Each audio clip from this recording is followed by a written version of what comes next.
April 5, 1940, northern Italy. 3,000 feet above enemy territory, the P-47 Thunderbolt is dying. Black smoke pours from the engine cowling. The instrument panel is shattered. Hydraulic fluid sprays across the windscreen in red streaks.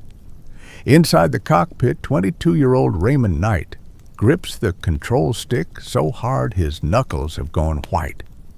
The engine coughs, sputters. The propeller windmills uselessly in the slipstream. He has maybe 2 minutes before this 8-ton machine becomes a coffin. His left hand moves to the canopy release, one pull, and he's out. The parachute will open. He'll hit the ground behind enemy lines, but he'll be alive. His right hand stays on the stick. Down below, waiting at the airbase in Pisa, his squadron is already down to half strength. Every aircraft matters now. Every plane could mean the difference between life and death for American soldiers crossing the Po River. Knight looks at the altimeter unwinding. 2,500 feet, 2,000, enough height to bail out and survive. His hand moves away from the canopy release. He pushes the throttle forward even though there's no engine left to answer, and he turns the dying aircraft toward home. This is the moment that will define everything.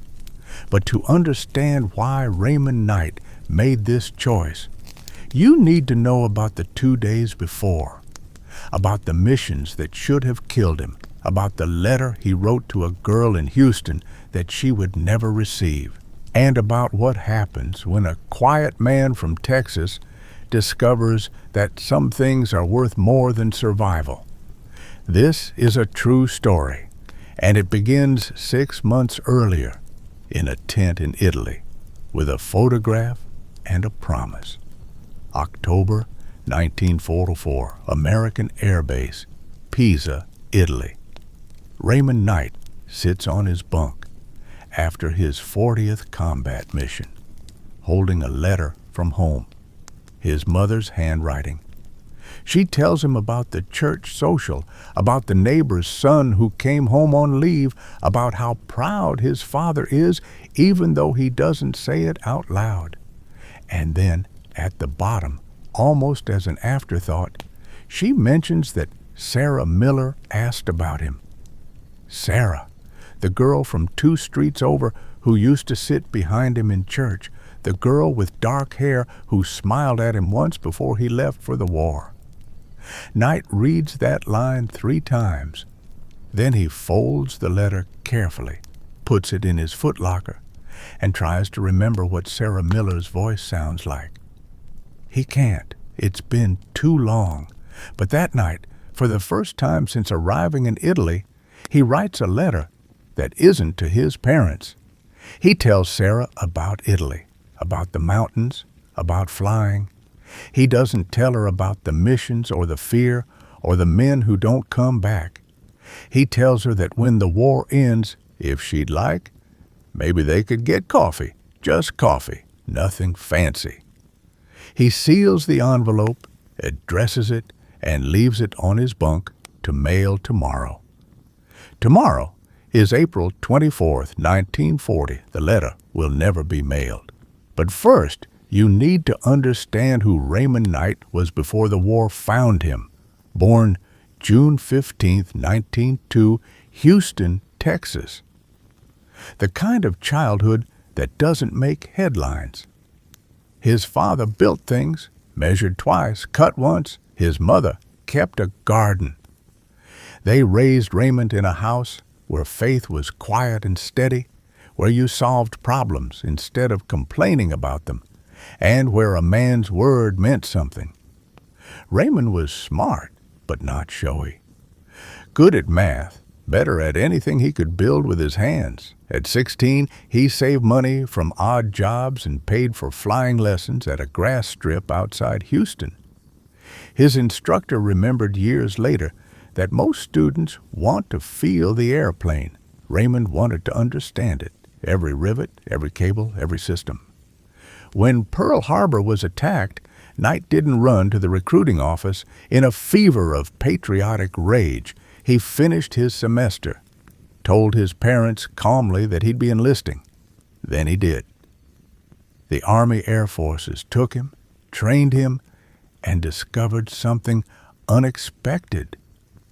Raymond Knight was not a natural pilot. His hands were steady but not instinctive. He didn't have the reflexes of a dogfighter or the swagger of an ace. What he had was patience.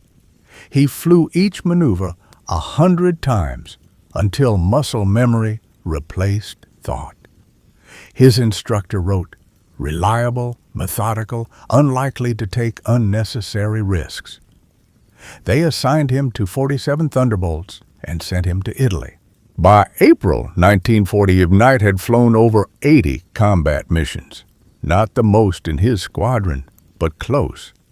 What set him apart wasn't skill or kills. It was the way he approached every mission like an engineering problem with human consequences. His crew chief noticed Knight would walk around the aircraft 3 times before every flight, checking things that had already been checked. His wingmen noticed he never took unnecessary risks, never hot-dogged, never broke formation. And his squadron commander noticed that when Knight said a target was destroyed, it stayed destroyed. On the morning of April 24th, the briefing room at Pisa was tense. Intelligence had identified German aircraft concentrations at 2 airfields, Ghedi and Bergamo. The Luftwaffe was massing bombers for a last desperate strike against Allied forces crossing the Po River. If those bombers got airborne, American soldiers would die by the hundreds. Someone had to take them out. The squadron commander asked for volunteers. Raymond Knight's hand went up first.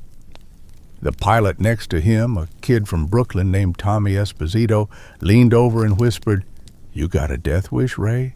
Knight looked at him with those steady brown eyes and said, "I got 80 missions. I know how to come back." Tommy didn't volunteer. Later, he would wish he had, just to watch Knight's back. But Knight told the commander he'd lead a flight of 3, and they'd hit Ghedi first. They took off at 0600 hours. Clear morning, visibility unlimited. The kind of flying weather that makes you grateful to be alive. 20 minutes later, they were over Ghedi. Knight ordered his wingman to orbit at 3,000 feet while he went down to scout. Standard procedure was to attack from altitude, drop your bombs, get out. Knight had never believed in standard procedure when lives were at stake. He pushed the nose down and dove.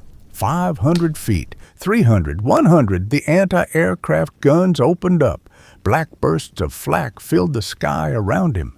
Tracers arced up like deadly fireworks. Knight flew through it all at 50 feet, low enough to see the individual sandbags around the gun positions, low enough to see the faces of German gunners tracking him. And he found them. 8 German aircraft hidden beneath camouflage netting. Ju-88 bombers, fully fueled, ready to strike. Knight pulled up, radioed the positions to his flight, and led them back down.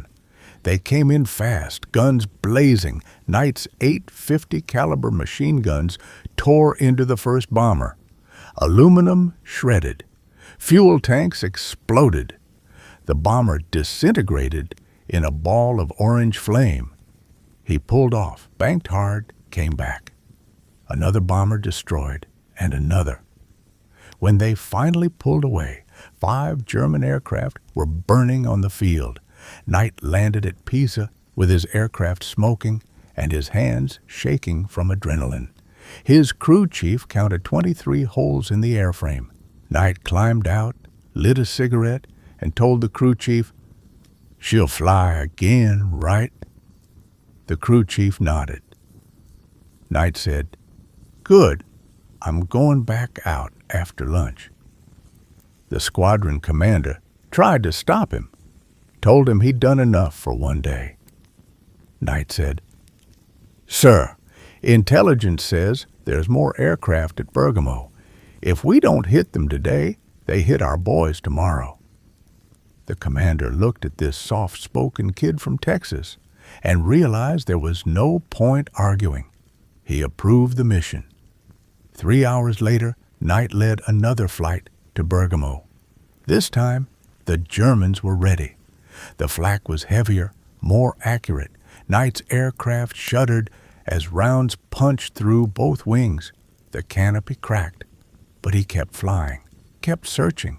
And when he found the hidden aircraft, he called in his wingmen for the attack. They destroyed 6 more twin-engine bombers. But after the strafing run, Knight didn't pull off. He told his wingmen to head home. Then he turned back toward the airfield alone. What happened next should have killed him. Knight made 10 separate passes over Bergamo airfield. 10 times he flew through a wall of anti-aircraft fire that turned the sky black. 10 times he lined up his gun sight and fired. Every doctrine, every training manual, every survival instinct screamed at him to get out. But Knight had done the math. Each bomber on that field could kill 30 American soldiers. 10 passes times 10 seconds of exposure equals 100 seconds of risk. 30 lives per bomber times 8 bombers equals 240 lives saved. The equation was simple: his life versus 240 lives. Knight chose the 240. When he finally turned for home, his P-47 was bleeding hydraulic fluid and trailing smoke. He landed at Pisa with the engine temperature redlined and the controls barely responding. Ground crew counted 54 holes in the aircraft. The squadron commander met him on the tarmac and said, "Knight, you're grounded. That's an order." Knight saluted, said, "Yes, sir," and walked to his tent. That night, he sat down to write the letter to Sarah Miller, the one about maybe getting coffee when the war ended. He got 3 sentences in and stopped, because sitting there in that tent, with the sound of P-4s landing outside and the smell of aviation fuel in the air, Raymond Knight realized something. He realized that tomorrow, intelligence would report more German aircraft moving into Bergamo. He realized that his squadron commander would ask for volunteers again, and he realized that his hand would go up, not because he wanted to die, but because not going in would mean someone else would have to, and that someone else might not come back. He folded the unfinished letter and put it in his footlocker. Then he lay down on his bunk and stared at the canvas ceiling of the tent until sleep finally came. April 12th. The briefing room was quieter than usual. Intelligence confirmed more German aircraft had moved into Bergamo overnight. The Luftwaffe was concentrating everything they had left for one last strike. If those bombers got airborne, the American forces crossing the Po River would be slaughtered. The squadron commander didn't ask for volunteers this time. He just looked at Raymond Knight and said, "Can you do it again?" Knight nodded. "Yes, sir, I can do it again." Tommy Esposito, the kid from Brooklyn, stood up and said, "I'm going with him." 2 other pilots volunteered. The commander approved a flight of 4. They took off at 0800 hours. By 0830, they were over Bergamo. The Germans had tripled the anti-aircraft defenses overnight. More guns, more gunners. They knew the Americans would be back. Knight ordered his flight to stay at 3,000 feet while he went down alone to scout. Tommy Esposito later said he watched Knight's P-47 drop into that inferno of flak and thought, "That's the last time I'll see him alive." But night came back up. He'd found them.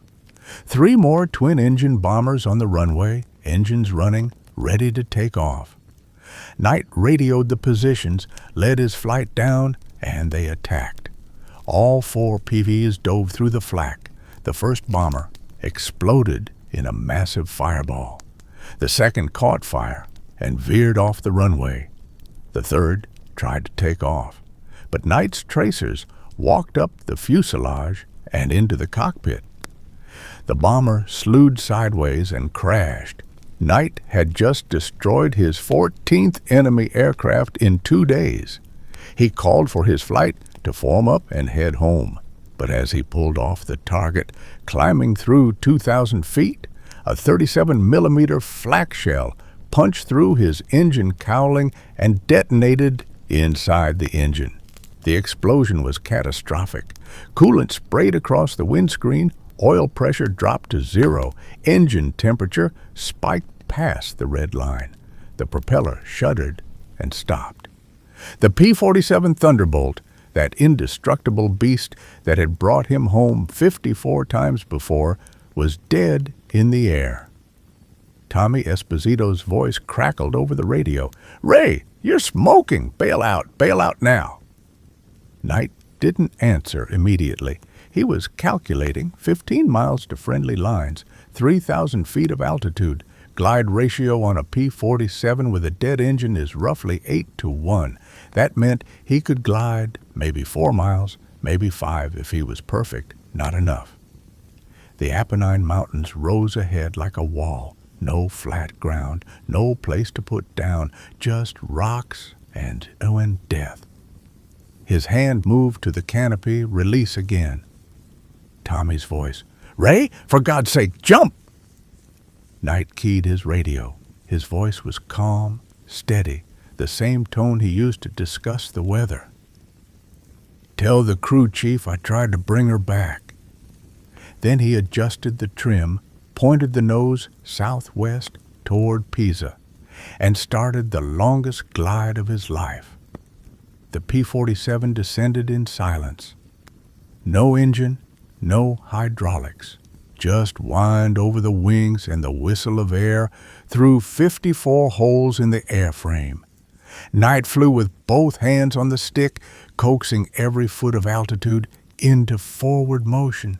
1,000 feet per minute descent rate. He watched the altimeter unwind. 2,500 feet, 2,000, 1,500. The mountains rose ahead. He wasn't going to make it. He knew it. Tommy Esposito knew it. But Raymond Knight had never quit anything in his life, and he wasn't starting now.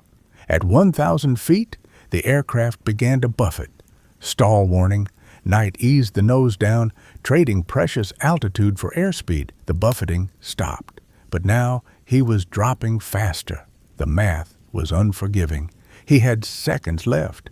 The ridgeline filled his windscreen. Snow-covered rock, no room, no time. Knight pulled back on the stick one last time, trying to hop the ridge, trying to find flat ground on the other side. The P-7's nose came up. The wings reached for lift that wasn't there. And then the aircraft clipped the ridgeline, cartwheeled, and slammed into the mountainside. First Lieutenant Raymond Larry Knight died on impact. He was 22 years old. In his footlocker back at Pisa, they found an unfinished letter to a girl named Sarah Miller. It talked about mountains and flying and maybe getting coffee someday. The letter was never sent.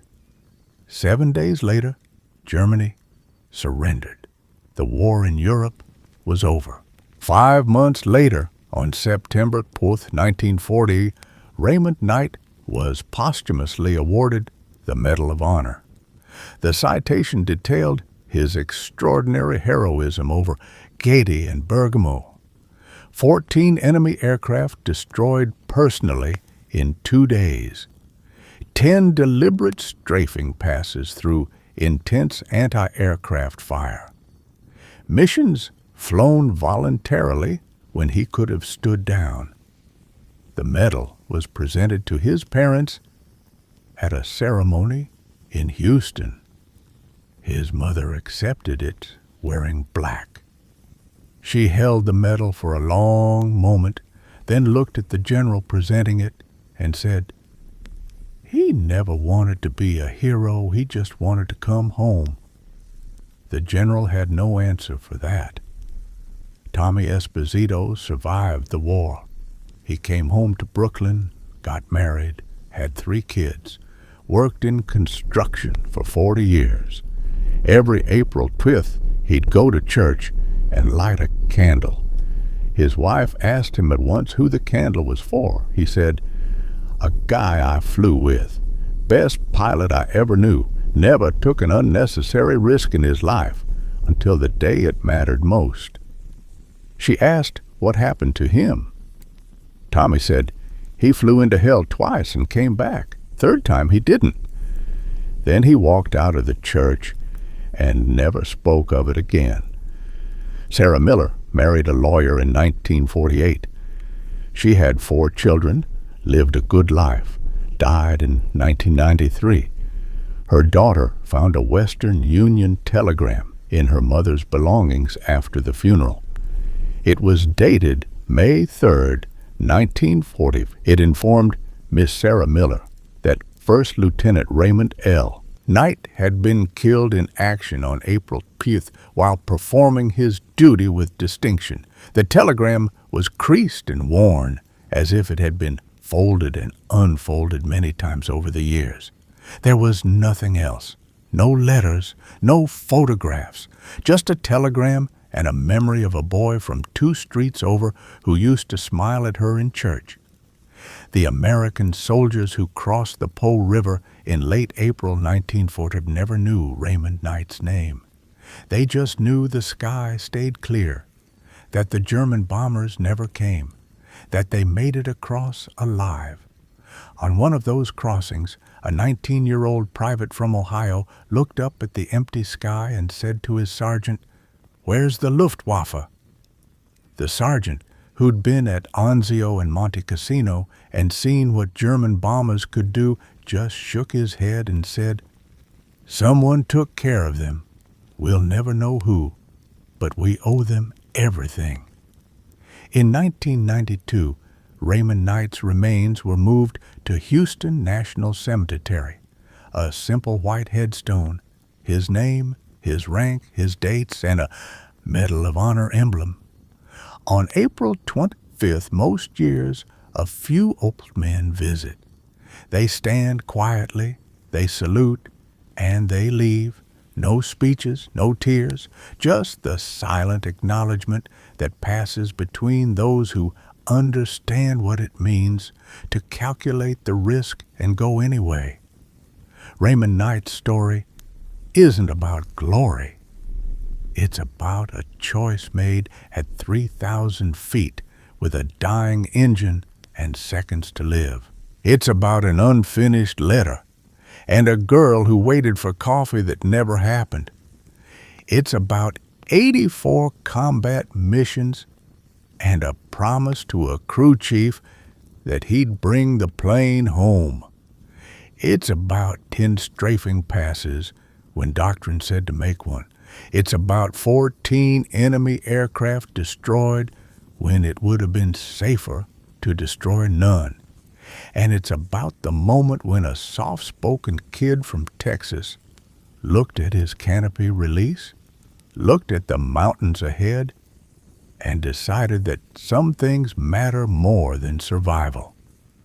The P-47 Thunderbolt that Raymond Knight flew on his final mission was never recovered. It remains somewhere in the Apennine Mountains, buried under 79 years of earth and time. But every close air support mission flown since owes a debt to pilots like him who proved it could be done. Every soldier who calls for air support and watches those aircraft come in low and fast and accurate is the beneficiary of lessons written in courage over the skies of Italy in April 1940. That's Raymond Knight's monument. Not bronze or marble, but the living continuation of the mission he died completing. And somewhere in Houston, there's a drawer with a Medal of Honor and a faded photograph of a young man in a flight suit. The photograph shows a face that's serious but not stern, determined but not hard, the face of someone who understood that courage isn't the absence of fear. It's doing the math and going anyway. That's who Raymond Knight was. That's what he did. And that's why, 79 years later, we still tell his story. Not because it's extraordinary, though it is, but because it reminds us that ordinary people, when faced with impossible choices, sometimes do impossible things, not for glory, not for recognition, but because someone has to, and they decided it would be them.